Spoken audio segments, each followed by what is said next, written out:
KG সারের দাম 50 টাকা, এক বস্তা পেঁয়াজের দামও 50 টাকা দিয়ে লাগবে কবে দেন। তুই ছাপাই দাম 8 টাকা দিয়ে হলো দেশে কৃষক শেষ হয়ে গেল। শেষ 1360 টাকা দাম না হলে দেবেন কে? 1360 চরম দাম একের মাল। এই পিস কত কইলো? 1360 বিদেশ টাকা নিয়ে আসুন যাতে আমরা 20 টাকা দিয়ে বেচা যায়। সোনাপুর বাজারে 1300-1200 কৃষকরা মরে যাচ্ছে। সাড়ে 13 করে জান কত করে? কম আমি আমার আগে 1410 1360 টাকা কিন্তু এসব 1350 দাম দিলেন মিলে যাই গো বেশি বেশি দিন নেবেন বেশি বেশি দেখো না মাল তো ডাটি আলাদা দেন দেন দেন ওই যা ওই দিকে তো মাল দিব না কত খাবেন? 1 কেজি সারের দাম 50 টাকা, এক বস্তা পেঁয়াজের দামও 50 টাকা দিয়ে লাগবে কবে দেন। তুই ছাপাই দাম 8 টাকা দিয়ে হলো দেশে কৃষক শেষ হয়ে গেল।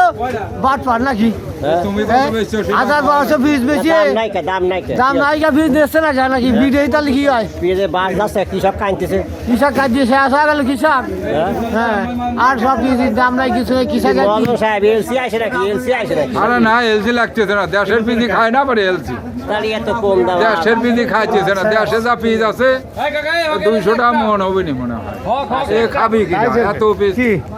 আবার বিদেশের পিজ আনা লাগবে, বিদেশের পিজ যেন না আনে, এই দেশের পিজ লাগবে না আমাদের।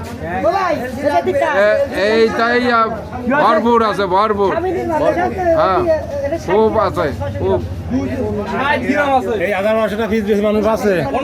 হ্যাঁ এই যে 1160 টাকা বেচলাম পিস, 1600 টাকা পিস বেচলাম 1160। এটা আছে মানুষ আছে। এই 20 টাকা দেন তো, 20 টাকা দেন।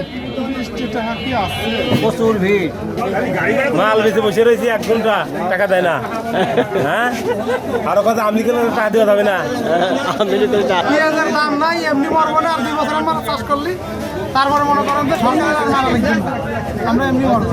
বাবা তো আরো তো চলতেছে না, হ্যাঁ আরো তো মাল গাড়ি কৃষকের তো বাস যাচ্ছে দেখেছি। মাছ তো যায় সোনাপুর বাজার এই ব্যাপার এটা গাড়ি করে উঠে যাবে বস্তা না খুলে আম্মা দাঁড়া থাইলি বেচছেন না রে ভাই, দাম নাই।